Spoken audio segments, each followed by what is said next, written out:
Welcome to KLTV.news, your source for news that actually gives sources.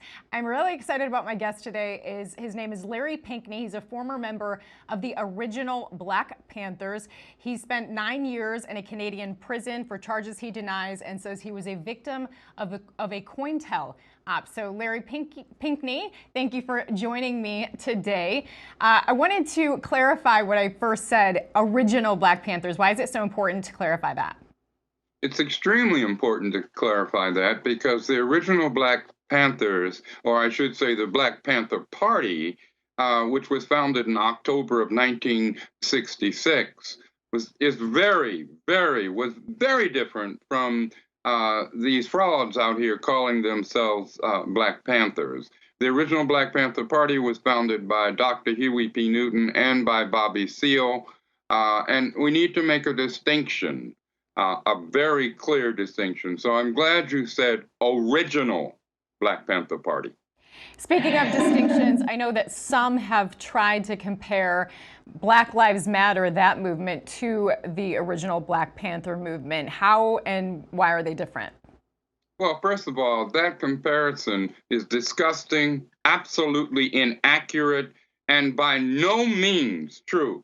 First of all, Black Lives Matter is extremely hypocritical, okay? I should call them Black Lives Matter Incorporated because they've made millions and millions and millions of dollars, and that's what it's all about. And you don't see those dollars going into communities, and specifically Black communities throughout the United States. Also, let me be clear about this. The Black Panther Party, the original Black Panther Party, believed in equality and justice for all. That's black, white, brown, red, and yellow. We had alliances with people of all colors. We didn't say Black Lives Matter.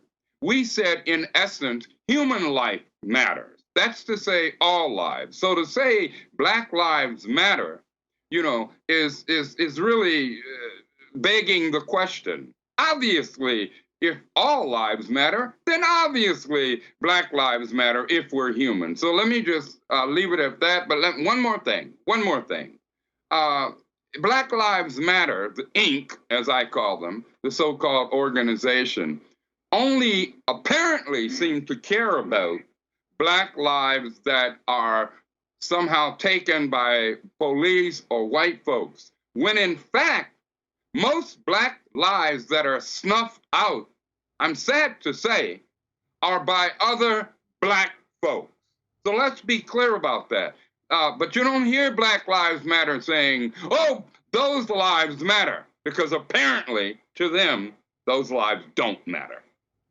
That goes along nicely with a little bit of the research I did on you. You talk about having been a victim of a COINTEL op, and a FOIA request revealed a statement from your FBI file. It reads, Pinkney is potentially dangerous to his demonstrated ability to unify Black and white. His associates are Negro, white, and Chinese. Special attention is being given to neutralizing him. The areas of sex and drugs appear to be the most effective ones to utilize. His habits in these areas are unknown, but are being monitored with this objective. It's very interesting that the FBI at that time said that it was potentially dangerous that you were able to unify Black, white, and Chinese. Mm-hmm. Well, of course. I mean, and let us be very candid. And I'm going to name a political party. The so-called Democrats, okay, they are exactly the same today. In the name of unifying, they are in fact dividing. They want to divide. And of course, in the 60s and the 70s, the FBI, and by the way, the Democrat Party was deeply involved in COINTELPRO, the counterintelligence program, which was set up to frame, to discredit, to imprison, and in many cases, to murder. Speaking of COINTEL ops, even BuzzFeed reported that nearly half in the Governor Whitmer kidnapping plant were FBI agents. Would you consider that a COINTEL operation, or as the defense says, it was more like entrapment? Well, what was COINTELPRO, the counterintelligence program? It was entrapment. So let's call a spade a spade. Let's call it what it really is, all right? COINTELPRO continues today, Christy, in many forms, in various forms. The COINTELPRO program, counterintelligence program, didn't just fade away, it just morphed into other areas. And that's what we're looking at today. We're looking at COINTELPRO in various forms on steroids. Some have tried making a connection with what happened with the Governor Whitmer kidnapping plan and those FBI agents being involved in that with what happened on January 6th. Is there any reason to believe there is a connection there, or is that overreach? Frankly, I don't know, but I'll say this. What happened on January 6th is very interesting that Biden and the Democrats, etc., keep talking about January 6th, but somehow they forget a man by the name of James Hodgkinson. Who is James Hodgkinson? He was a person who went and shot, literally, members of Congress as they were playing a charity baseball game. We need medics. We got a suspect right by the baseball field in front of the YMCA. There's also a victim down in the baseball field. Of course, he was a Democrat, a strong Bernie Sanders supporter, etc., etc. And that faction of the Democrat Party has now basically taken over the Democrats. But why do we hear about January 6th? If any crime was committed, it has been and continues to be the crime of censorship. I want to say that again. This censorship. Independents and conservatives are being censored, which is why we only get one narrative. Essentially, one narrative. And that, my dear sister, is fascism. That is not democracy. And one of the reasons I left traditional news is because of so much censorship. Now, speaking of the FBI and the three-letter agencies and their ability to plant themselves in different situations, speaking of surveillance specifically, Apple has come out with this software that's going to be installed that says it's supposed to be to catch those who are participating in child abuse by sending images from our phones to human reviewers and then reporting if there's some concern. This sounds like a great thing. We know that child abuse happens, we know human trafficking happens, but is this giving a company too much power to spy on Americans? Well, that's what it's always been about. I mean, you know, the Third Reich, the Nazi regime, said that we are doing things for the safety of our people. Yeah, right. They were doing what they were doing to get a firmer, tighter grip on the German population. That's what they were doing.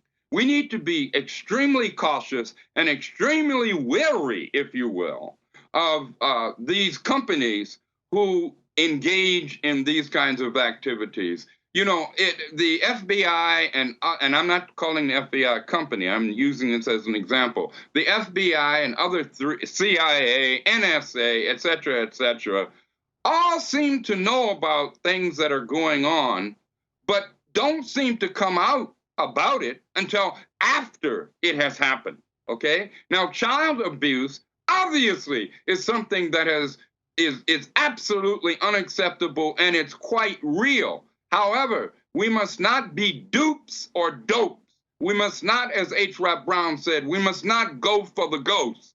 Understand what these companies want. They want power. Do not trust them.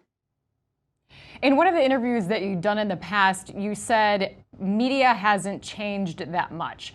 Well, me coming from traditional media and having been in it for the past 20 years, it was over the past year is the reason why I decided to leave it. I saw tremendous change, but you have much more experience than me, have had different experiences. So do you still stand by that statement that media hasn't changed that much? Well, first of all, let me interpret that statement. Media has not changed in terms of its objective, okay? Its objective is not to inform. Its objective is to what? To make others conform, okay? So in that sense, I definitely say that media, or more to the point, the objectives of so-called media have not changed that much. In fact, I would say that in the 21st century, and in the year 2021, to be specific, media has become even more insidious. We don't have journalists today. We don't have reporters today. We have repeaters. And we need real independent journalists like you, Christy.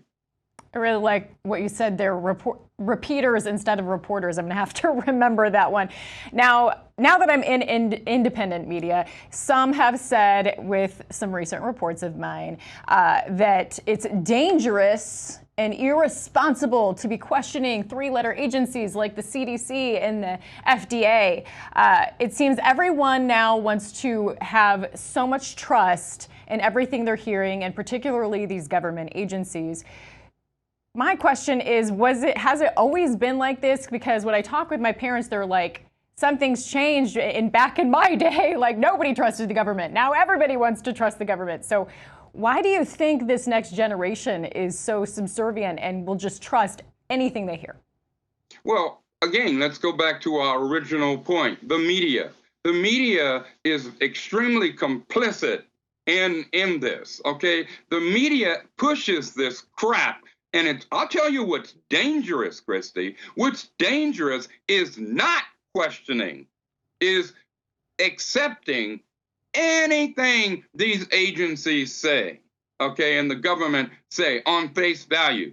We have many examples, okay, of the government covering up, lying, et cetera, et cetera. And I'm talking not just internationally, but domestically. For example, anyone who has not heard of the Tuskegee experiment, I would urge you to look it up, because both the federal government and state government were deeply involved in that. And there are numerous other examples. And if you don't know what the Tuskegee experiment was, look it up and you'll see the horrific things that were done to people who didn't know what was happening to them, okay? All in the name of helping them, all in the name of medicine. So I get a bit passionate about this because we need to understand. I don't care what the so-called mainstream media says. The media, first of all, is not mainstream. Let's face the reality. They are basically a propaganda machine. They fear being questioned.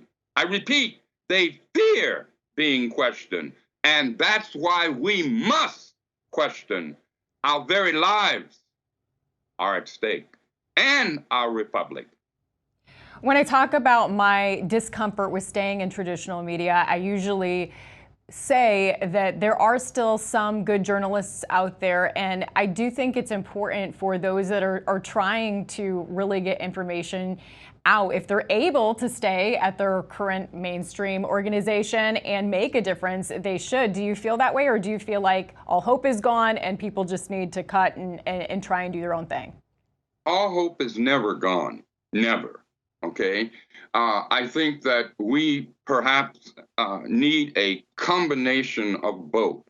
That is to say, people who are in the so-called mainstream media, but we need a great deal more independent media, okay, and media persons such as yourself. We need a great deal more, because these folks who may be trying to do, and I'm sure there are some who are trying to do a real job and be reporters versus repeaters, they can't do it by themselves.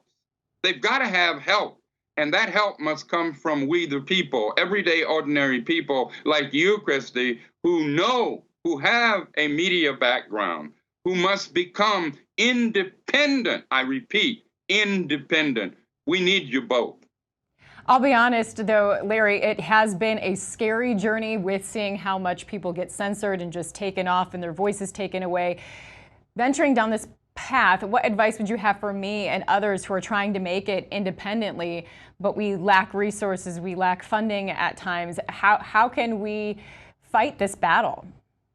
one of the things that I think is really essential is that independent journalists, independence does not mean that you cannot have allies. Build allies. Build your allies, people that you trust, people that you know have integrity. Even though you are independent, reach out and touch, as that old song by Diana Ross and the Supremes. Reach out and touch, okay, your allies. Work with them. Don't let them, and by them I mean the system, okay, put you in a position where you are by yourself. Independent does not mean you're by yourself. It means that you are an independent critical thinker, and that's what we need.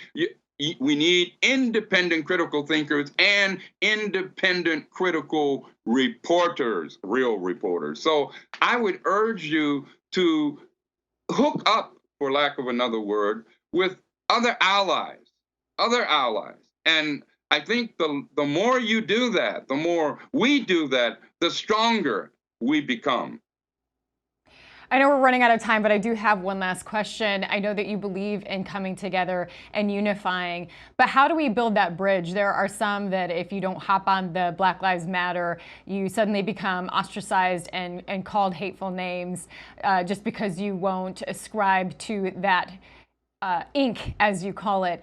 So how do we build that bridge with others and show them that we do care and that we care about coming together? Well, Black Lives Inc. And organizations like that, they already know that we do care. I'm smiling because they are such big hypocrites. Okay, they are scoundrels. They know that they are hypocrites and scoundrels. Our task, if you will, our task is to make sure that we continue to put out the message. It doesn't matter. We don't, the hell with their narrative, excusing my French, which is not French, but the heck with their narrative. Our narrative is the narrative of everyday, ordinary, black, white, brown, red, and yellow people, citizens of this republic. We must continue. Let's not get caught up in what they say. What they say, we should be aware of, but it's ultimately crap. It is ultimately garbage. It is ultimately propaganda. We know it, and they know it. Let's stick to the people, everyday, ordinary people. That's who is important, not these fakes, these frauds. They're disgusting, and they're dangerous. This time went by way too fast. Do you have any final thoughts before we have to wrap this up? Well, Christy, sister, I can only thank you for interviewing me, and I do thank you profusely for that. I also would ask that you stay strong, you maintain. This is not an easy fight. Anyone who tells you it's an easy fight is either lying or is living in illusion. So I would urge you to continue the fight. Watch your flanks, but continue the fight on all levels, because ultimately, Christy, the people will win. All right. Thank you. That's a great way to end it. Thank you so much for your time, Larry. Thank you.